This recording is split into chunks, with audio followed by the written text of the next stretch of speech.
अरे सुनबाई, यांच्या आवडीचं जरा सुक्क मटण आणि रस्सा बनव बघ झणझणीत. हो सासूबाई, बनवते. ताई, अहो किती करताय, जरा आराम करा जाऊ.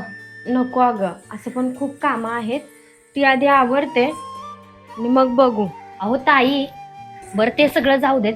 आज तुम्हाला सांगा काय खावंसं वाटतंय, मी तुमच्या आवडीचं बनवते स्पेशल तुमच्यासाठी. माझ्यासाठी नको नको बाई, माझ्यासाठी कुठं काय बनवत बसतेस.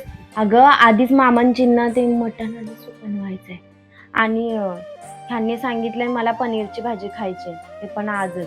आणि माझं कुठे मध्येच घालतेस त्यात. मरू दे तिकडे, राहू दे, चल. अहो ताई, तुम्हाला काही खावंसं नाही वाटत का? तुम्हाला नाही वाटत तुमच्यासाठी कोणीतरी काहीतरी करावं? अहो ताई, मी तुमच्याशी बोलतेय, बोल ना. अगं आज एवढे वर्ष झाले लग्नाला, मला आज कोणीतरी पहिल्यांदा विचारलं की तुला काय खावंसं वाटतंय, तुझ्यासाठी काहीतरी करू का? आणि ते दुसरं तसरी कोणी नसून माझे लहान जावं आहे.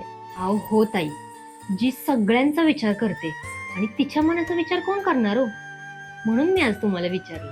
आणि दरवेळी ताई तुम्ही इतरांच्याच आवडीचा विचार करता. भाऊजींना काय हवं नको ते बघता, सासूबाईंनी काय सांगितलं लगेच ते पण बनवता, परत मामांजींनी काय सांगितलं ते पण करता, परत मला पण येऊन विचारता की तुला काय खायचं. आणि मग तुमची आवड कोण जपणार हो? म्हणूनच मला जास्त वाईट वाटलंय ग. म्हणजे आनंद झालाय की तू मला विचारलंस, तुला माझी काळजी आहे. पण जी गोष्ट आपल्या नवऱ्याने विचारायला हवी ती गोष्ट तू विचारलीस मला. ताई, बायकांचं आयुष्य असंच असतं.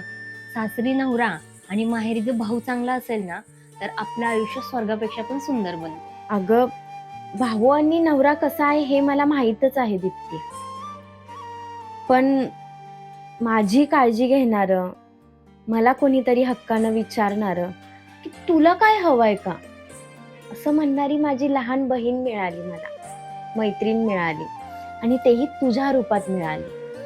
आणि तुला माहितीये, मला आता असं वाटायला लागलंय, असं वाटत नाही तर आता माझी खात्री झालीये, माझ्यानंतर जर ह्या घराला कोण चांगलं एकत्र बांधून ठेवू शकेल तर ती तू आहेस.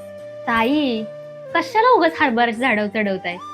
बरं ते सगळं राहून देत, तुम्हाला काय खायचंय ते सांगा मला, मी बनवते. ठीक आहे, पनीरची भाजी बनव.